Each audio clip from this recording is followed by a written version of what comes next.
No versículo 17 diz que Abias fez um grande estrago contra os soldados de Israel. E eles caíram feridos, 500 mil homens escolhidos, né? Que eram os soldados do rei Jeroboão.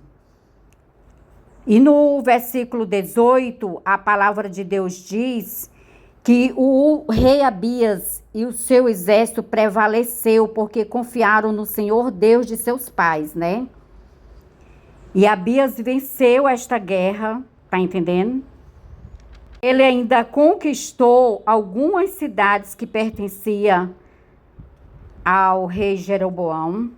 Lembra da história que após a morte do rei Salomão, Deus tirou 10 tribos do rei Salomão e deu para Jeroboão, que era o servo de Salomão, por causa que o rei Salomão estava andando afastado de Deus. Então Deus deixou somente 2 tribos com a descendência do rei Salomão. Isso por causa da promessa feita a Davi, que era o pai do rei Salomão. Então, quando o rei Salomão morreu, só deixou 2 tribos, que foi essas 2 tribos que o Abias tinha herdado, né, da descendência do pai dele, do avô dele, que era o rei Salomão. E após isso, quando ele venceu a guerra com Jeroboão, e Jeroboão foi destituído, perdeu ainda algumas cidades para o rei Abias.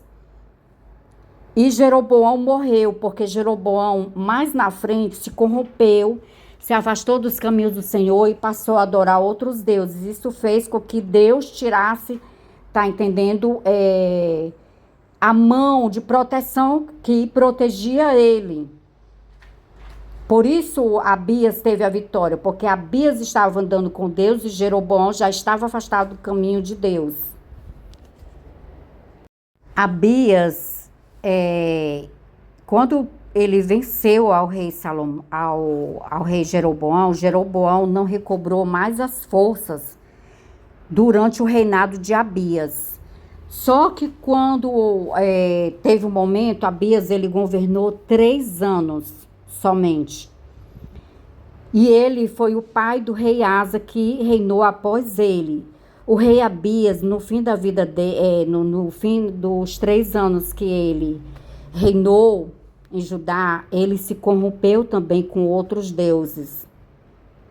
Gente, o segredo eu vou te contar. Não é você viver em igreja. Viver em igreja não vai mudar a tua vida. Você vai aprender coisas que muitas vezes não está da forma correta, porque tem muito pastor ensinando coisas da forma deles, que não é o que Deus quer para a nossa vida.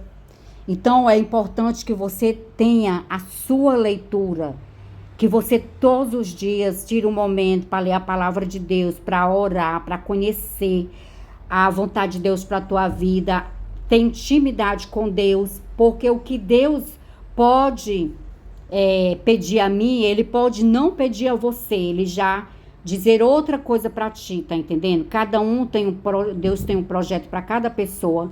Deus tem, no geral, o ensinamento é geral, mas tem coisas em particular para cada pessoa, Ele vai cobrar alguma coisa. Então é importante que você tenha vida com Deus, que você ore. É importante que você tenha pessoas que você pode contar quando precisa de oração. Isso é importante, sim. Mas nem todos que estão dentro da igreja você pode contar. A maioria que está ali, tá entendendo? 99%, gente, não vai comprar briga, não vai orar, não tem vida com Deus de verdade para te ajudar quando você passa batalhas, entende? Aí você vê que é só você e Deus. Pelo menos é isso que eu tenho aprendido. Quando eu passo batalhas, eu vejo só eu e Deus, não chega ninguém para me ajudar em oração. A gente pede oração, as pessoas não têm compromisso.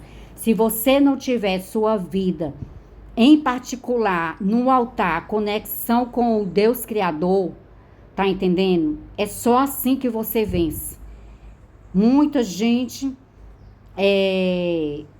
coloca vídeos, coloca palavras, mas muitas pessoas não têm vida com Deus de verdade, não têm aliança, não têm santidade. E isso é que importa, entende? Não é a religiosidade que vai te levar a algum lugar. O que vai te levar a algum lugar é a sua conexão de verdade com Deus. Então chegou o momento que Abias estava andando longe de Deus. E quando ele estava andando longe de Deus, o reinado dele foi curto e ele morreu. E ficou no lugar dele o rei Asa, que foi um rei que ele amou a Deus. Ele derrubou todos os altares de Baal que tinha naquela época, tá entendendo? Aonde ele reinou. E ele foi fiel a Deus durante anos, tá entendendo? Mas também chegou um momento na vida dele que ele teve uma doença na perna dele e ele temeu. Ele não foi buscar a Deus, ele foi buscar um bruxo. Perdão, isso fez com que Deus entristeceu com ele, porque ele não confiou de buscar a Deus. Por isso, quando você tem um problema, tem uma enfermidade, tem qualquer tipo de situação na sua vida, primeiramente vá buscar a Deus, vá se ajoelhar, escolha o local na sua casa, se ajoelhe, vá orar e vá clamar a Deus em primeiro lugar. É o conselho. Por experiência própria, eu falo isso para você. Vá buscar Deus em primeiro lugar e o Senhor vai dar a direção certa para a solução do problema, vai mostrar a pessoa que vai te ajudar. O Senhor pode botar pessoas, tá, às vezes, que nem você conhece para te ajudar. Tá entendendo? Porque Deus age assim, ele age através das pessoas, ele movimenta as situações em benefício daquele que está andando no caminho dele, andando na luz. E vou bater mais uma vez na tecla, o caminho de Deus não é você estar bitolado dentro de ministério, de igreja, não. Tá entendendo? Quando você partir aqui da terra, Deus, o anjo não vai estar com a caneta na mão e anotando, fulano veio da igreja tal, salvo. Fulano veio desse outro ministério. Gente, não é assim. Tá entendendo? Não é assim. Lembra que nós somos energia. E Deus é a nossa fonte criadora e nós precisamos estar ligados a Ele. E que a gente, como é que fica ligado a Deus? Através de oração, através da palavra de Deus, que está na Bíblia Sagrada, entende? Através de boas ações aqui na terra, de ajudar o próximo, de fazer o que você precisa fazer, tá entendendo? Quando o próximo precisa. Muita gente, quando o próximo precisa, endurece o coração e não ajuda, tá entendendo? Quando chegar o dia mal para essa pessoa, Deus não vai, não é nem Deus, tá entendendo? É o próprio universo, não vai deixar que ninguém ajude essa pessoa. Por quê? Porque ela não plantou boas sementes. E quando não planta boas sementes, não vai colher, entende?